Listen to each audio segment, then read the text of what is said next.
আবু বকর বাজ্জার রহমতুল্লাহ আলাইহি তার মুসনাদে আবু হুরায়রা রাদিয়াল্লাহু তাআলা আনহু এর সূত্রে বর্ণনা করেন, রাসূলুল্লাহ সাল্লাল্লাহু আলাইহি ওয়াসাল্লাম ইরশাদ করেন, মুমিনের মৃত্যু যখন হাজির হয় তখন ফেরেশতারা এক টুকরো রেশমি কাপড় নিয়ে তার কাছে আসে, যাতে মিশক ও সুগন্ধি ফুল থাকে। তারপর তার দেহ থেকে রুহকে এমনভাবে বের করে আনে যেভাবে আটার খামিরার ভেতর থেকে চুল টেনে বের করা হয়। তাকে বলা হয়, হে প্রশান্ত আত্মা, তুমি আপন খুশিতে বের হয়ে এসো এবং তোমার রবও তোমার উপর সন্তুষ্ট আছেন। আল্লাহর রহমত ও আজমতের পানে চলো। রুহ বের হয়ে এলে সেই মিশক ও ফুলের উপর রাখা হয় এবং রেশমি কাপড় দিয়ে মুড়িয়ে ইল্লিউনের দিকে নিয়ে যাওয়া হয়। আর যখন কোনো কাফিরের মৃত্যু আসে তখন ফেরেশতারা তার কাছে এক টুকরো পশমের বস্ত্র নিয়ে আসে। সেখানে জ্বলন্ত অঙ্গার রাখা থাকে। তার শরীর থেকে রুহকে প্রবলভাবে টেনে বের করা হয়। তাকে বলা হয়, হে দুষ্ট আত্মা, তুমি অসন্তুষ্ট অবস্থায় বের হয়ে এসো, আর আল্লাহ তোমার উপর অসন্তুষ্ট। আল্লাহ প্রদত্ত আযাব ও লাঞ্ছনার দিকে চলো। রুহ বের হলে সেটিকে জ্বলন্ত অঙ্গারের উপর রাখা হয়।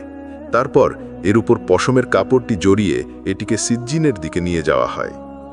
আবু হুরায়রা রাদিয়াল্লাহু তাআলা আনহু থেকে বর্ণিত আছে, রাসূলুল্লাহ সাল্লাল্লাহু আলাইহি ওয়াসাল্লাম ইরশাদ করেন, মুমিনের মৃত্যু যখন হাজির হয় ফেরেশতারা এক টুকরো সাদা রেশমি কাপড় নিয়ে তার কাছে আসে। তারপর বলে, হে রূহ, তুমি খুশি হয়ে বের হয়ে এসো, আর আল্লাহ তোমার উপর খুশি আছেন। আল্লাহ তোমার উপর রাগান্বিত নন। আল্লাহর রহমত ও নেয়ামতের দিকে চলো। তখন রূহ মিশকের মুনকাড়া সুগন্ধির মতো বের হয়ে আসে। তারপর তারা একে অপরের হাতে রূহটি দিতে থাকে এবং তারা একে একে এটিকে শুকতে থাকে। এরূপ করতে করতে তারা আসমানের দরজার কাছে এসে পড়ে। তখন আসমানের ফেরেশতারা বলে, তোমরা পৃথিবী থেকে কত মনকাড়া সুবাস নিয়ে ফিরেছ। এভাবে একে একে সবগুলো দরজা পেরিয়ে তারা মুমিনদের রুহের কাছে এসে পৌঁছায়। দীর্ঘ বিরহের পর তাকে পেয়ে অন্যান্য রূহ অনেক খুশি হয়। তারা সদ্য আগত রূহকে জিজ্ঞেস করে, দুনিয়ায় অমুক কেমন আছে? তখন অন্যরা বলে, তাকে ছাড়ো, একটু আরাম করতে দাও, সে এখনও দুনিয়ার পেরেশানিতে আছে। যখন সকাল হয় এবং রূহটি প্রশান্ত হয় তখন অন্যদের জিজ্ঞেস করে, সে কি তোমার কাছে আসেনি? সে তো মারা গিয়েছিল। তখন অন্যরা বলে, তাহলে সে তার ঠিকানা জাহান্নামে চলে গেছে, এখানে আসেনি। আর কাফিরের মৃত্যু যখন হাজির হয় তখন আযাবের ফেরেশতারা একটি পশমের বস্ত্র নিয়ে তার কাছে আসে। তারপর বলে, হে রূহ, তুমি অসন্তুষ্ট অবস্থায় বের হয়ে এসো, আর আল্লাহ তোমার উপর অসন্তুষ্ট। আল্লাহর ক্রোধ ও শাস্তির দিকে চলো। তখন রূহটি পচা লাশের দুর্গন্ধের মতো বের হয়। ফেরেশতারা এটিকে নিয়ে জমিনের দরজার দিকে অগ্রসর হয়। দ্বাররক্ষে ফেরেশতারা বলে, কি দুর্গন্ধ নিয়ে তোমরা ফিরেছ? জমিনের এক একটি দরজা তারা এভাবে পার হয়। অবশেষে কাফিরদের রুহের কাছে এসে পৌঁছায় তারা। কাসিম বিন আসবাক সহ অন্যান্যরাও আবু হুরায়রা রাদিয়াল্লাহু তাআলা আনহু এর সূত্রে এই হাদিস বর্ণনা করেছেন। ইমাম মালিক তার মুয়াত্তায়ে কাব বিন মালিক রাদিয়াল্লাহু তাআলা আনহু এর সূত্রে বর্ণনা করেন, রাসূলুল্লাহ সাল্লাল্লাহু আলাইহি ওয়াসাল্লাম ইরশাদ করেন, মুমিনের রূহ জান্নাতের গাছে গাছে পাখি হয়ে উঠতে থাকে। পুনরুত্থানের দিন তাদেরকে আপন আপন দেহে ফিরিয়ে দেয়া হয়।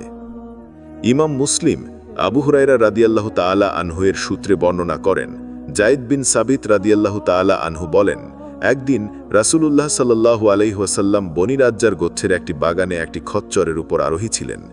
আমরাও তার সঙ্গে ছিলাম।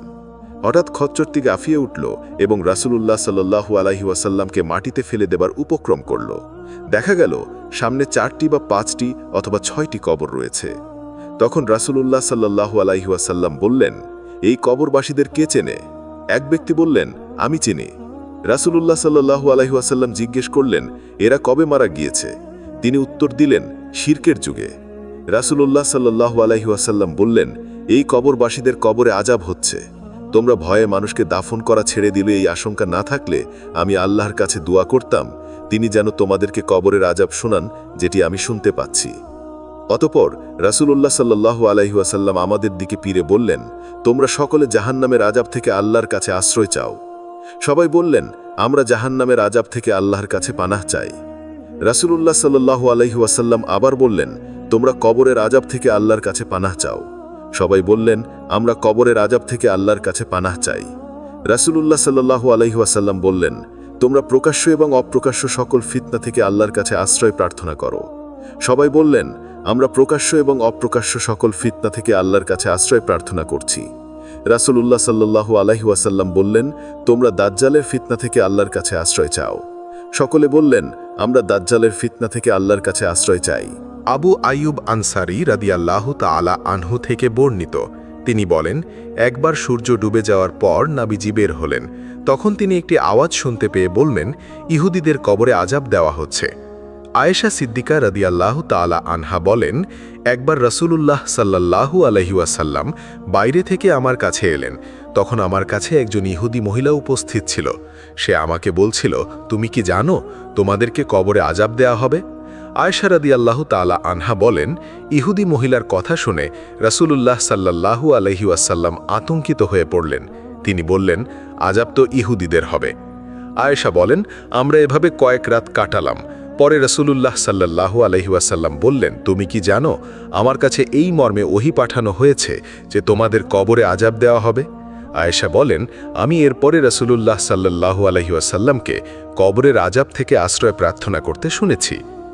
বর্ণিত আছে, আয়েশা রাদিয়াল্লাহু তাআলা আনহা থেকে বর্ণিত, একবার আমার কাছে মদিনার 2 ইহুদি বৃদ্ধা এলো। তারা বলল, কবরবাসীদেরকে কবরে আযাব দেওয়া হবে। আয়েশা রাদিয়াল্লাহু তাআলা আনহা বলেন, আমি তাদের কথা বিশ্বাস করিনি। তারা চলে যাওয়ার পর রাসূলুল্লাহ সাল্লাল্লাহু আলাইহি ওয়াসাল্লাম আমার কাছে এলেন।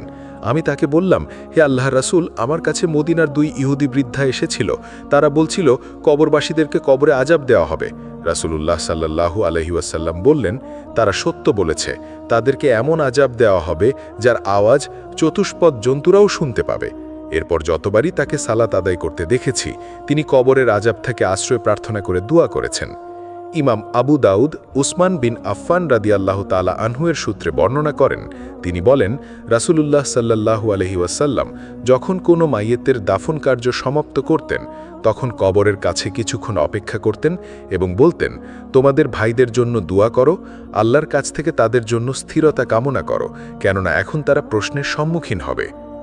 ইমাম মুসলিম বারা বিন আজিব রাদিয়াল্লাহু তাআলা আনহু এর সূত্রে বর্ণনা করেন, রাসূলুল্লাহ সাল্লাল্লাহু আলাইহি ওয়াসাল্লাম ইরশাদ করেন, আল্লাহ তাআলা দৃঢ় কথা দ্বারা মুমিনদেরকে দৃঢ় রাখেন।